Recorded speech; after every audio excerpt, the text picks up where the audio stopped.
ہمیں دین پر عمل کرتے ہوئے کیا مشکل پیش آئی۔ ہم تو دین کی راہوں کے مسافر ہوئے تو عزتیں پائیں، ہم نے اللہ کا نام لیا تو لوگوں نے پیار دیا، ہم نے عبادات کے طریقے اختیار کیے تو معاشرے میں شریف کہلائے۔ لیکن کتنا مشکل اور کٹھن لمحہ تھا جب کوئی اسلام لاتا تو معاشرے سے کٹ جاتا، سماجی بائیکاٹ کر دیا جاتا، وہ لوگوں سے الگ ہو جاتا۔ میرے اور آپ کے آقا و مولا حضور نبی رحمت صلی اللہ علیہ وآلہ وسلم قریش کے عالی نسب خاندان سے تعلق رکھتے ہیں، صادق بھی کہلاتے ہیں، امین بھی کہلاتے ہیں، لوگوں کی امانتیں بھی حضور کے گھر میں پڑی ہیں، اپنے فیصلوں میں حضور کو حاکم بھی مانتے ہیں۔ لیکن جب اللہ کی توحید کا اعلان کیا، جب لوگوں کو راہ راست اور راہ حق کی طرف بلایا تو یہ سارے مخالف ہو جاتے ہیں، حتیٰ کہ اپنے سقے عزیز بھی کتنے دل آزار جملے بولتے ہیں، تبًا لک ہنالک سائر الیوم الہذا جمعتنا۔ یہ رشتے میں سکا چچا بولتا ہے۔ اللہ اکبر، مشکلیں سہی، تکلیفیں سہی، سماجی مقاطعہ ہوا، سوشل بائیکاٹ ہوا۔ شاب ابی طالب کے 3 سال کس کٹھن حالات میں حضور اور حضور کے غلاموں نے اور خاندان والوں نے کاٹے، حتیٰ کہ درختوں کے پتے کھا کھا کے گزر اوقات ہوتے تھے۔ معاہدہ لکھ کے کعبۃ اللہ کے ساتھ لٹکا دیا گیا، اور یہ اتنے سنگ دل ثابت ہوئے کہ باہر سے کوئی تجارتی قافلہ آتا جس کے پاس اغذیہ ہوتی، کھانے پینے کی اشیاء ہوتی، تو ان کو ادھر جانے نہ دیتے، مبادہ کہیں یہ خرید نہ لیں۔ ان کا خیال یہ تھا کہ یہ بھوک سے دم توڑ جائیں، اور نیا دین جو لے کر کے آئے ہیں وہ شاب ابی طالب میں اس گھاٹی کے اندر ہی اپنے آخری دن پورے کرے۔ لیکن جس کو اللہ نے سر بلند کرنا ہو، عزت دینی ہو، جس دین کو پوری دنیا کے اوپر غالب ہونا تھا، اس کو کون روک سکتا تھا؟ اللہ کے محبوب علیہ الصلوۃ والسلام نے محنت، تندہی، کوشش اور کد و کاوش کے ذریعے لوگوں تک پیغام حق کا ابلاغ کیا۔ سب سے پہلے حضور کی اہلیہ حضرت سیدہ خدیجہ الکبریٰ رضی اللہ تعالی عنہا ایمان لاتی ہیں۔ حضور علیہ السلام کے قریبی دوست، گہرے دوست حضرت سیدنا ابو بکر رضی اللہ تعالی عنہ ایمان لاتے ہیں۔ حضرت علی المرتضیٰ رضی اللہ تعالی عنہ اگرچہ نو عمر ہے، لیکن سینے پہ ہاتھ رکھ کے کہتے ہیں جان و دل فدا کروں گا حضور آپ پہ۔ حضرت بلال حبشی اسلام لاتے ہیں، حضرت عمار ابن یاسر، حضرت سمیہ، حضرت یاسر اسلام لاتے ہیں۔ 38 لوگ ایک ایک کر کے اسلام میں داخل ہوئے۔ کفار تو چاہتے تھے کوئی دوسرا شخص ان کے ساتھ کھڑا نہ ہو، تو جب 38 لوگ حضور کے ساتھ کھڑے ہو گئے تو ان کے لیے بڑا اذیت ناک لمحہ تھا کہ یہ تحریک جس کو ہم روکنا چاہتے ہیں یہ پھیلتی چلی جا رہی ہے، لوگ اس کے ساتھ شامل ہوتے چلے جا رہے ہیں، اور لوگ ان کے لیے محبتیں اور ان کے لیے پیار پیش کرتے چلے جا رہے ہیں۔ عبداللہ ابن جدعان کے گھر کے قریب سے میرے حضور گزر رہے تھے کہ ابو جہل نے دیکھ لیا اور ہاتھ میں نوکیلا پتھر پکڑا اور حضور پہ حملہ آور ہو گیا۔ آقا کریم علیہ السلام نے کوشش کی کہ الجھاؤ پیدا نہ ہو، لیکن یہ اس بات پہ تلا ہوا تھا کہ حضور کو اذیت دے۔ اس نوکیلے پتھر سے حملہ آور ہو کے حضور کو گہرے زخم دیتا ہے، حتیٰ کہ حضور کے مبارک بدن سے خون بہنے لگ جاتا ہے۔ وہاں سے حضور سین حرم میں پہنچتے ہیں اور اللہ کی حضور سر بسجود ہو جاتے ہیں۔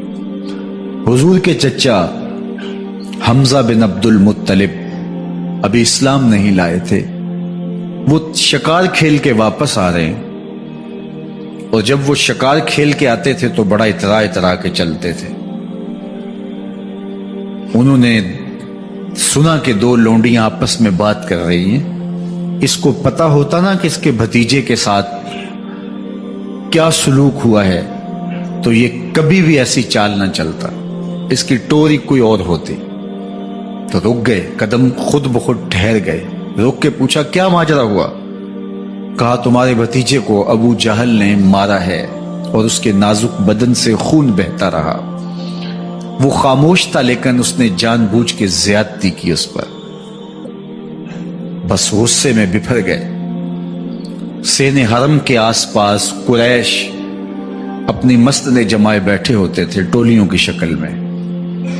آج امیر حمزہ آئے اور ابو جہل کو تلاش کر کے اپنی کمان کو زور سے اس کے سر پہ مارا اور اس کا سر پھٹ گیا، اور ساتھ بولے تم نے ہمارے بھتیجے کو لاوارث سمجھا ہے؟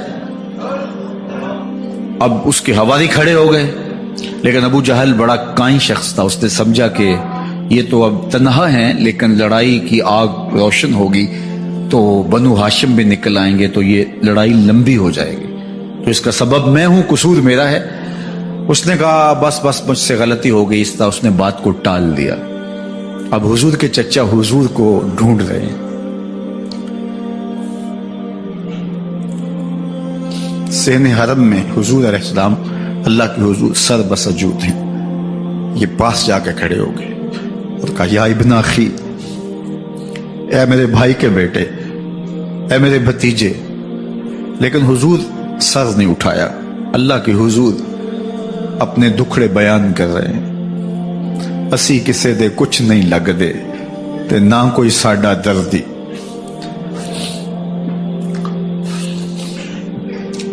اللہ کے محبوب علیہ السلام اللہ کے حضور سر بسجود ہے۔ انہوں نے پھر کہا یا ابن اخی، اے میرے بھائی کے بیٹے، اور انہیں بے چینی ہے کہ بتاؤں کہ حوصلہ رکھو میں تمہارا بدلہ لے لیا، لیکن حضور سر نہیں اٹھا رہے۔ تیسری مرتبہ پھر آواز دی، حضور نے سر اٹھایا، آنکھیں آنسوں سے بھری ہوئی تھی، تو برجستہ کہا بھتیجے میں تمہارا بدلہ لے لیا۔ میرے حضور نے فرمایا چچا مجھے اس کی کوئی خوشی نہیں ہوئی۔ یہ حیرت زدہ ہو گئے کہ اتنا بڑا کام، اس وقت مکے کا اتنا بڑا سورما، اور میں اس سے ٹکرا کے آیا ہوں اور یہ کہہ رہے ہیں مجھے کوئی خوشی نہیں ہوئی۔ قسمت اچھی تھی۔ بولے بھتیجے تم کیسے خوش ہوتے ہو؟ کہا جس رب کو میں مانتا ہوں اس کو تم بھی مان لو۔ تو امیر حمزہ کی قسمت اچھی تھی تو آگے بڑھے اور اسلام قبول کر لیا۔ 38 لوگ پہلے مسلمان تھے، یہ 39 میں مسلمان ہو گئے۔ بس ان کا اسلام لانا مسلمانوں کے لیے تسکین قلب کا ساما ہوا۔ حضور کی آنکھوں میں امٹتے ہوئے آنسو، آگے بڑھے، کعبے کو غلاف کو پکڑا، کہا اللہم اعز الاسلام باحب الرجلین الیک بعمر ابن الخطاب اور بعمر ابن حشام۔ اے اللہ ایک شیر دیا ہے، ایک شیر اور دے دے، اب تیری مرضی، یا عمر بن خطاب دے دے یا عمر بن حشام دے دے۔ اگرچہ اس نے میرے اوپر پتھر برسائے ہیں، مجھے زخمی کیا ہے، لیکن اگر دین کی تقویت اس سے ہو سکتی ہے تو مالک مجھے کوئی غصہ نہیں۔ چاہے عمر بن حشام، یہ ابو جہل کا نام ہے، مجھے چاہے ابو عمر بن حشام دے دے یا عمر بن خطاب دے دے، ایک شیر دے دیا، ایک شیر اور عطا کر دے۔ حضور کعبہ کے غلاف سے لپٹ کے اللہ کے حضور دعائیں مانگ رہے ہیں۔ 39 لوگ اسلام لا چکے ہیں، 40ویں کا انتظار ہے۔ اللہ کے محبوب علیہ السلام کی دعائیں ہیں، حضور کی التجائیں ہیں۔ ادھر یہ خبر پورے مکے میں پھیل جاتی ہے کہ حمزہ بھی ایمان لے آئے۔ کفار پر سراسیمگی سی کیفیت پیدا ہو جاتی ہے کہ ہم تو سمجھتے تھے کہ یہ 2-4 لوگ ہیں، 10-15-20 لوگ جمع ہو جائیں گے، اور اس طرح کے لوگ بھی اگر ان کے ساتھ شامل ہو گئے تو ان کا راستہ نہیں روکا جا سکے گا۔ وہ سر جوڑ کے سوچنے لگے، ابو جہل کو کوسنے دینے لگے، اس نے کیوں یہ ظلم کیا کہ اس کا نتیجہ یہ پھر ہمیں بھگتنا پڑ رہا ہے۔ اس کے لیے کوئی تدبیر کرنی چاہیے، اس کے لیے کوئی حکمت سوچنی چاہیے۔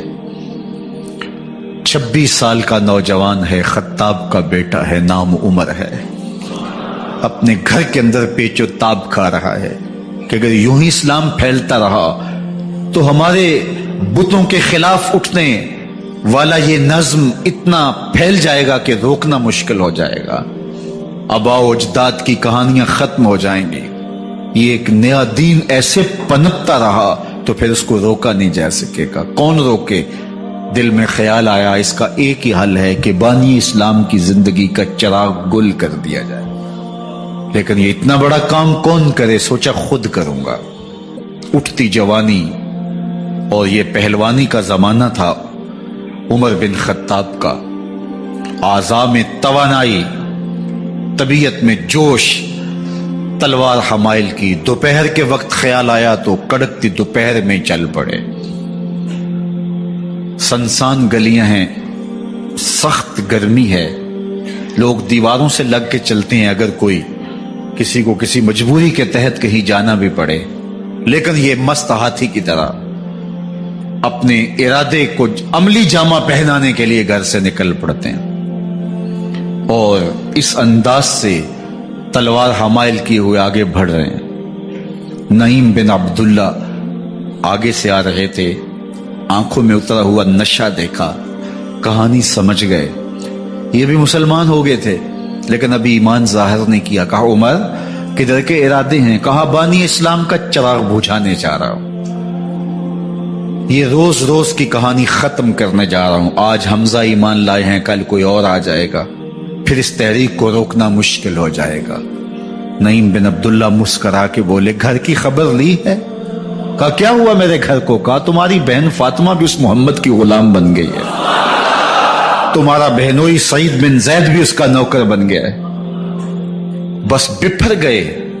وہ جو غصہ تھا وہ ادھر منتقل ہو گیا، بہن کے گھر کا رخ کیا. جب دروازے پہ پہنچے تو اندر سے قرآن پڑھنے کی آواز آ رہی ہے. جو کہا گیا تھا، جو سنا تھا، اس کا یقین پیدا ہو گیا. زور زور سے دروازے کو کھٹکھٹانے لگے. بہن نے دیکھا کہ بھائی ہے. جو قرآن پڑھ رہا تھا اس کو چھپا دیا اور خود دروازہ کھولا. بس پیٹنا شروع کر دیا، مار مار کے سر پھوڑ دیا. خون بہ رہا ہے. جب سر پھٹ گیا تو فاطمہ بنت خطاب بولی عمر تم خطاب کے بیٹے ہو، میں بھی خطاب کی بیٹی ہوں. سن لو محمد کا دامن نہیں چھوڑو، جو کرنا ہے کرو. جب یہ تیور دیکھے تو عمر کی حیرت انتہا کو چھو گئی. یہ کون سی قوت ہے جس نے ایک عورت کے اندر یہ جذبے رکھ دیے؟ کہا اچھا بتاؤ تم کیا پڑھ رہے تھے؟ کہا تم ناپاک ہو، تمہیں نہیں دوں گی. کہا کیسے دو گی؟ کہا پہلے غسل کرو. عمر غسل کر رہا ہے. سودا لینے کے لیے بازار گئے، ہاتھ اس کے بکے جس کے خریدار گئے. عمر غسل کر رہے ہیں. غسل کر کے باہر آئے تو بہن قرآن لے آئی. وہ کھجور کی چھالیں، وہ چمڑے کے اوپر لکھا ہوا قرآن سامنے رکھ دیا. عمر پڑھ رہے ہیں طٰہٰ ما انزلنا علیک القرآن لتشقیٰ. اے 14ویں کے چاند محبوب، قرآن اس لیے نازل تو نہیں کیا تھا کہ تم مشقت میں پڑ جائے. محبوب رحمت کے دروازے کھل رہے ہیں، کرم نوازیاں ہونے والی ہیں. عمر پڑھتے گئے، آنکھوں کے بندن ٹوٹ گئے، آنسو آنے لگے، ٹپ ٹپ آنسو گرنے لگے. عمر رو رہے ہیں، بدن کانپ رہا ہے. آئے کس ارادے سے تھے، اب حالت کیا ہوئی جا رہی ہے. اپنی بہن سے کہا، بہنوئی سے کہا جس در کے تم غلام ہوئے ہو کبھی میں بھی اس در کا غلام نہیں ہو سکتا. عمر کی کہیں عمر نہ برباد ہو جائے، مجھے اس چوکھٹ پہ لے چلو. کہا چلو ہم اس دہلیز پہ لے چلتے ہیں. تلوار اسی طرح حمائل کی ہوئی ہے. حضور دار ارقم میں ہے. یہ اسلام کی پہلی درس گاہ ہے، حضرت ارقم کا گھر. مسلمانوں کی تعداد بہت تھوڑی، یہاں چھپ کر کے دین سیکھتے ہیں. حضور بھی وہاں تشریف فرما تھے، باقی اصحاب بھی وہاں تشریف فرما تھے. حضرت میرے حمزہ بھی وہاں تھے.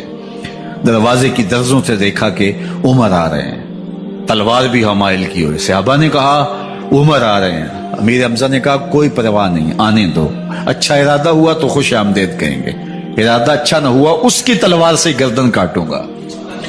اللہ اکبر. جب دروازہ کھولا تو دو صحابہ نے بازوں سے پکڑ لیا، کندھوں سے. حضور نے فرمایا کندھے چھوڑ دو. کندھے چھوڑ دیے گئے. آقا کریم علیہ الصلوۃ والسلام نے ان کے گلے کے اندر جو کپڑا تھا اس کو پکڑ کے جھٹکا دیا. اسلم عمر، عمر اسلام لاؤ. اللہ اکبر. اور ساتھ حضور نے حضرت عمر کے دل پہ ہاتھ رکھے، اللہم اہد قلبہ، اللہ عمر کے دل میں ہدایت ڈال دے.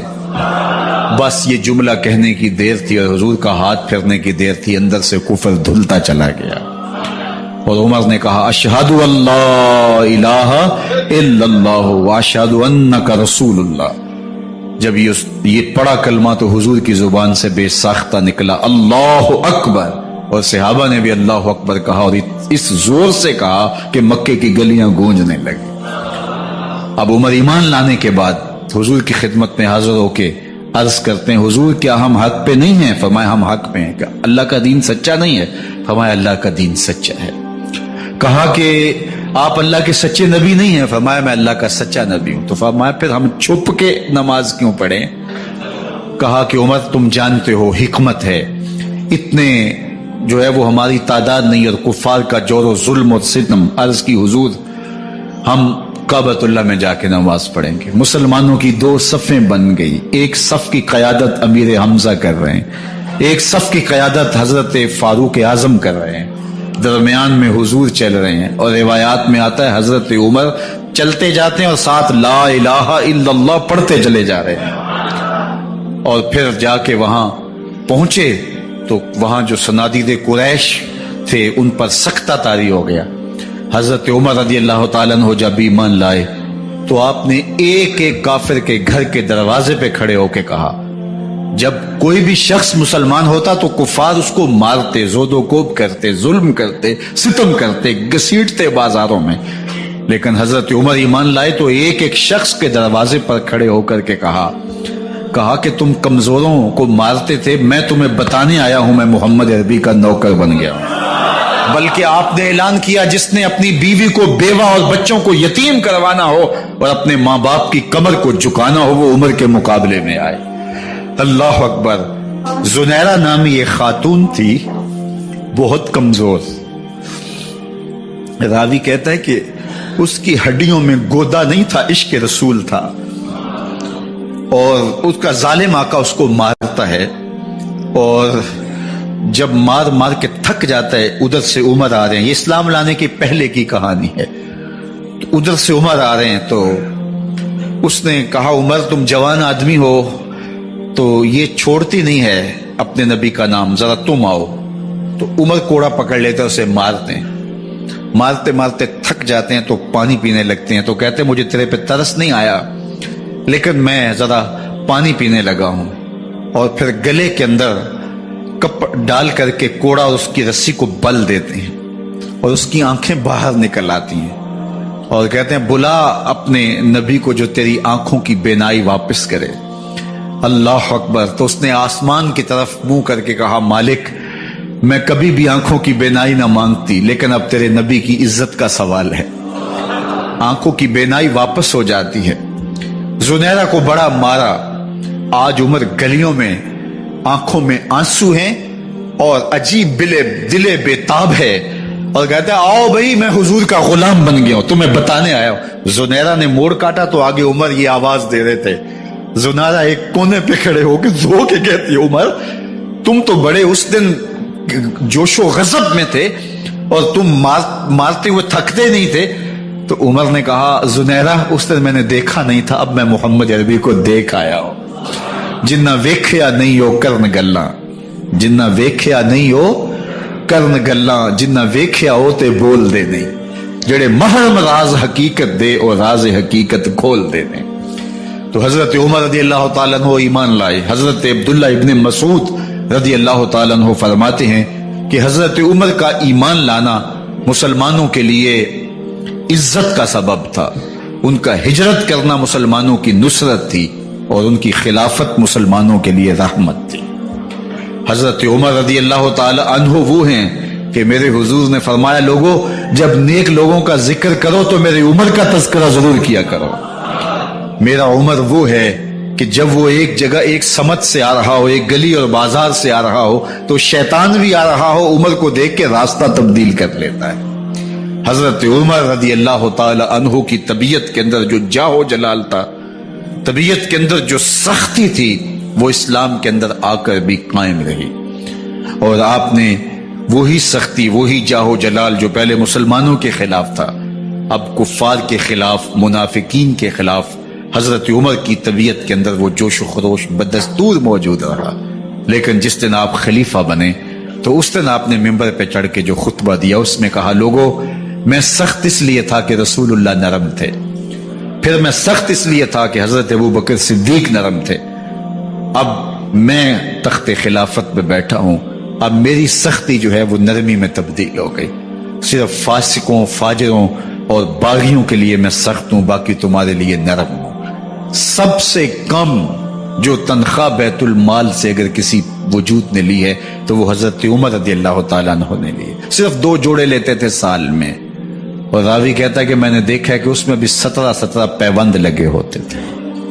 حضرت عمر رضی اللہ تعالیٰ عنہ کا طرز زندگی، آپ کا انداز معاشرت اور آپ کا انداز خلافت، ہر لمحہ آپ کی زندگی کا اٹھا کے دیکھیے کتنی مرتبہ قرآن حضرت عمر کی رائے کے مطابق نازل ہوا ہے۔ اللہ تعالیٰ جل شانہ نے ان کو صاحب الہام بنایا تھا۔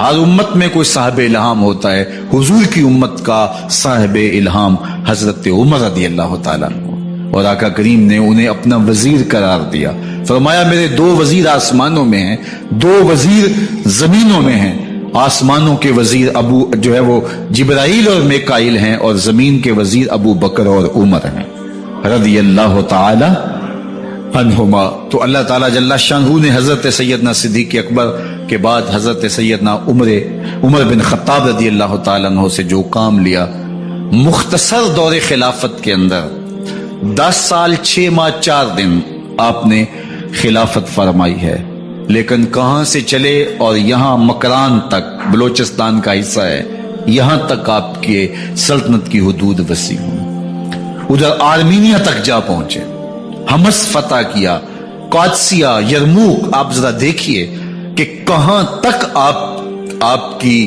فوجوں کے گھوڑے دوڑتے رہے، اور اللہ تعالیٰ جل شانہ نے ان کو جو توانائی، عدل و انصاف کی قوت عطا فرمائی۔ اللہ اکبر، جب زمین پہ عدل کیا ہو تو زمین بھی حکم مانتی ہے، اور حضرت عمر وہ تھے جن کا حکم ہوائیں بھی مانتی تھی، زمین بھی مانتی تھی، جن کا حکم جو ہے وہ آگ بھی تسلیم کرتی تھی اور دریا بھی ان کا حکم مانا کرتے تھے۔ مصر کے اندر رسم بد جاری تھی، یہ رسم بد جاری تھی کہ سال کے بعد 1-2 شیزہ کو زیورات پہنا کے اچھے لباس میں ملبوس کر کے دریا کی بھیڑ چڑھایا جاتا، اس کی قربانی دی جاتی، اس کا خون بہتا تو دریا چلتا۔ جب اسلام مسلمانوں نے مصر فتح کیا تو گورنر نے لکھا کہ اسلام تو اس طرح کی رسوم کی اجازت نہیں دیتا، لیکن خشک سالی ہے، لوگوں کی فصلیں ویران پڑی ہے، تو حضرت کیا کیا جائے؟ تو حضرت عمر رضی اللہ تعالیٰ عنہ کو جب قاصد آ کے پیغام دیتا ہے تو کاغذ کے ٹکڑے پہ لکھتے ہیں، بسم اللہ الرحمن الرحیم، مصر کے نیل کی جانب عمر کا خط، لکھتے ہیں اے نیل اگر تو اللہ کے حکم سے چلا کرتا ہے تو چل، ورنہ ہمیں تیرے چلنے کی کوئی حاجت نہیں ہے۔ اور قاصد کو کہا یہ خط لے جاؤ اور جا کے دریائے نیل میں پھینک دو۔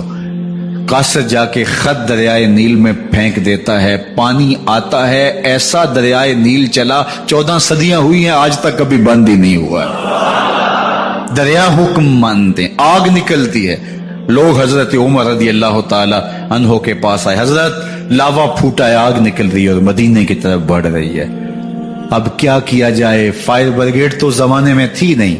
عمر نے اپنی قمیض اتاری، جس قمیض پہ 17 پیوند لگے ہوئے تھے چمڑے کے، کہا یہ قمیض لے جاؤ، جدھر آگ بڑھ رہی ہے آگے ڈھالنا، آگ پیچھے بھاگ جائے گی۔ زلزلہ آتا ہے تو زمین پہ دوہرا مارتے ہیں، زمین رک جا، کیا عمر نے تیری چھاتی پہ عدل نہیں کیا ہے؟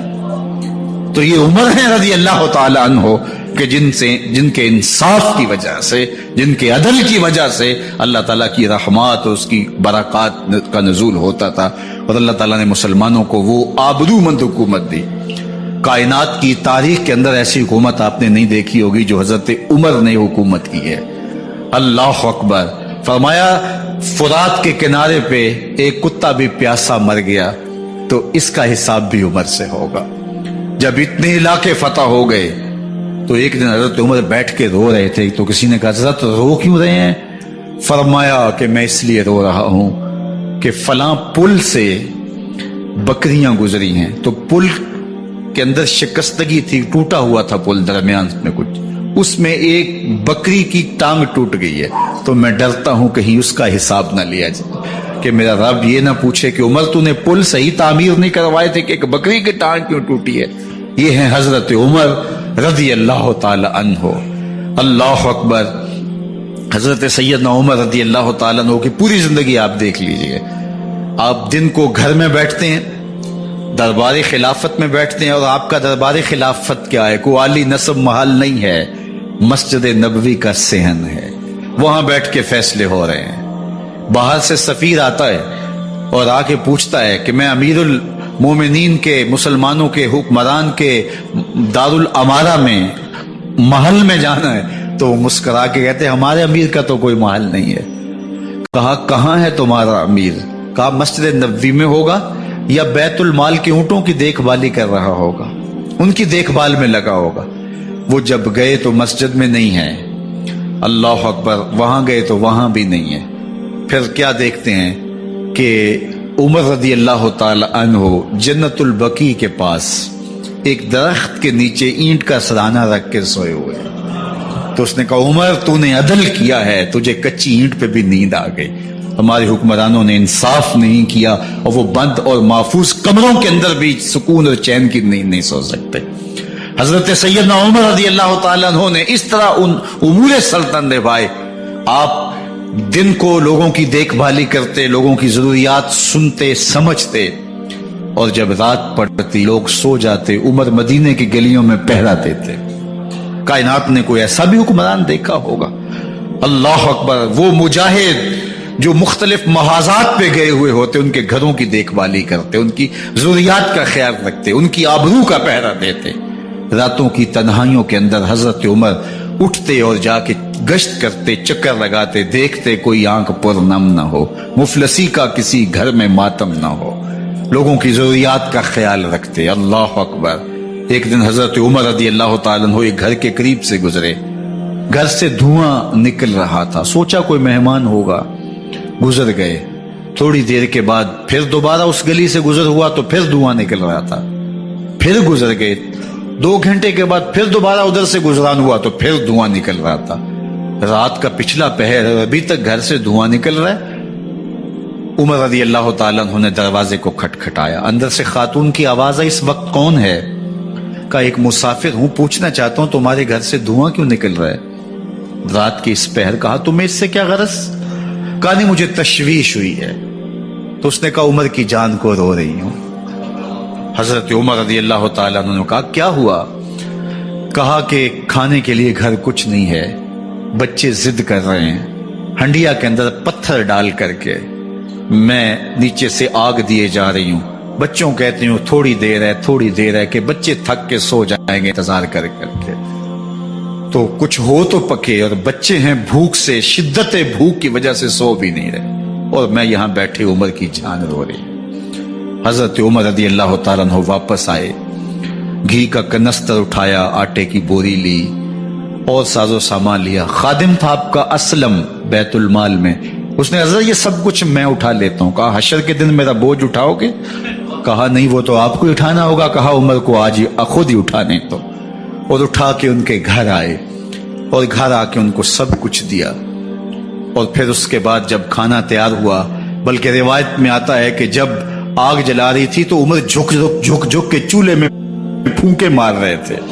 اللہ اکبر۔ اس خاتون کو نہیں پتا کہ یہ کون ہے، یہ کوئی اجنبی مسافر ہے، میری مدد کر رہا ہے۔ پھر بچے جو ہے وہ جب کھانا کھا کے خوش ہوئے تو حضرت عمر رضی اللہ تعالیٰ عنہ نے دل میں سوچا اور کہا عمر جس طرح تو نے بچوں کو رلایا ہے آج ان بچوں کو ہنساؤ بھی۔ تو بچے بیٹھے ہیں تو عمر کبھی ادھر جاتے ہیں کبھی ادھر جاتے ہیں، جس طرح بچوں کو کھلانے کے لیے جو ہے وہ گھٹنوں کے بل اور ہاتھوں کے بل لوگ چلتے ہیں، حضرت عمر یوں چلتے ہیں اور وہ بچے مسکراتے ہیں۔ جب بچے ہنسنے لگے، کھانا کھا چکے، عمر اس خاتون سے مخاطب ہو کے کہتے ہیں بہن دیکھ عمر کی بڑی مجبوریاں ہیں، فسطاط، یرموک، کہاں کہاں آرمینیا، کہاں کہاں سرحدوں پہ محاذ پہ لوگ موجود ہیں، ان کی دیکھ بھال کرنی، امور خلافت، کیا کیا معاملے ہیں، تنہا اکیلے بیچارے کی جان ہے، وہ نہیں خیال کر سکا، چل تو اسے معاف کر دے۔ وہ بہن کہتی ہے تو اتنی ہمدردی کیوں کرتے عمر کی؟ نہیں، میں عمر کو معاف نہیں کروں، کل قیامت کے دن میں اللہ کے حضور عمر کا گریبان پکڑوں گی۔ تو دوسرے علاقے فتح کرتا تھا، میری خبر ہی نہیں تھی۔ اللہ اکبر! جب یہ بات کی تو عمر چیخیں مار کے رونے لگے اور ہاتھ جوڑ کے کہنے لگے بہن یہ تمہارے سامنے ہی تو عمر کھڑا ہے۔ یہ حضرت عمر تھے رضی اللہ تعالیٰ عنہ، اور اللہ کے محبوب علیہ الصلوۃ والسلام کہ خلیفہ راشد، دوسرے خلیفہ، 10 سال 6 ماہ اور 4 دن آپ نے خلافت کی۔ اور تاریخ کہتی ہے اگر عمر رضی اللہ تعالیٰ عنہ کو 10 سال اور مل جاتے، یا مغربی مفکرین کہتے ہیں کہ اگر کائنات کو ایک عمر اور مل جاتا، پوری دنیا پہ مسلمانوں کی حکومت ہو، کہیں کفر باقی نہ بچتا۔ لیکن بد باطن لولو فیروز نامی ایک مجوسی غلام نے نماز فجر پڑھتے ہوئے حضرت عمر بن خطاب رضی اللہ تعالیٰ عنہ پہ حملہ کیا، زہر میں بجھا ہوا خنجر آپ کے جسم میں سرایت کر دیا۔ آپ وہاں سے اٹھا کے گھر لائے گئے اور 4 دن تک مسلسل آپ اس اذیت اور تکلیف میں رہے۔ جب آخری وقت آیا تو اپنے بیٹے کو بلایا، کہا بیٹا میں نے ام المومنین سیدہ عائشہ رضی اللہ تعالیٰ عنہ سے پوچھا ہوا ہے کہ میرے مرنے کے بعد حضور علیہ السلام کی قربت میں مجھے جگہ دے دی جائے۔ ہو سکتا ہے میں امیر المومنین مسلمانوں کا خلیفہ ہوں تو اس وجہ سے انہوں نے اجازت دے دی ہو، جب میں فوت ہو جاؤں تو ظاہر خلیفہ نہیں رہوں گا، تو پھر جا کے ان کو دوبارہ کہنا کہ میرے باپ کا پیغام ہے، اگر وہ اجازت دیں تو مجھے حضور کی قربت میں دفن کر دینا، اور اگر وہ اجازت نہ دیں تو پھر جنت البقیع میں مجھے دفن کر دینا۔ جب حضرت سیدنا عمر بن خطاب رضی اللہ تعالیٰ عنہ کا انتقال ہو گیا تو آپ کے صاحبزادے ابن عمر حضرت عائشہ رضی اللہ تعالیٰ عنہا کے پاس گئے، کہا کہ میرے باپ کا سلام ہے آپ کے نام۔ انہوں نے آپ کو زندگی میں کہا تھا کہ حجرہ انور میں سیدنا صدیق اکبر کے ساتھ 2 گز جگہ مجھے بھی نصیب ہو جائے، تو آپ نے اجازت دے دی تھی۔ تو میرے والد گرامی نے فوت ہوتے ہوئے کہا کہ دوبارہ ام المومنین کے پاس جانا اور دوبارہ پوچھنا۔ اس وقت تو میں امیر المومنین تھا، ہو سکتا ہے وعدہ کر لیا ہو، لیکن اب اگر آپ اجازت دیں تو یہاں ہم قبر ان کے لیے کھود لیں، ورنہ ہم جنت البقیع میں دفن کر دیں۔ تو ام المومنین سیدہ عائشہ رضی اللہ تعالیٰ عنہ رو پڑی اور فرمایا یہ جگہ میں نے اپنے لیے رکھی تھی، لیکن عمر نے اسلام کے لیے خدمت اتنی کی ہے کہ میں نے خود ترجیح دی ہے، اس لیے میں اجازت دیتی ہوں کہ یہاں عمر کو دفن کیا جائے۔ اللہ اکبر! اور پھر وہاں حضرت عمر رضی اللہ تعالی عنہ کو دفن کیا گیا۔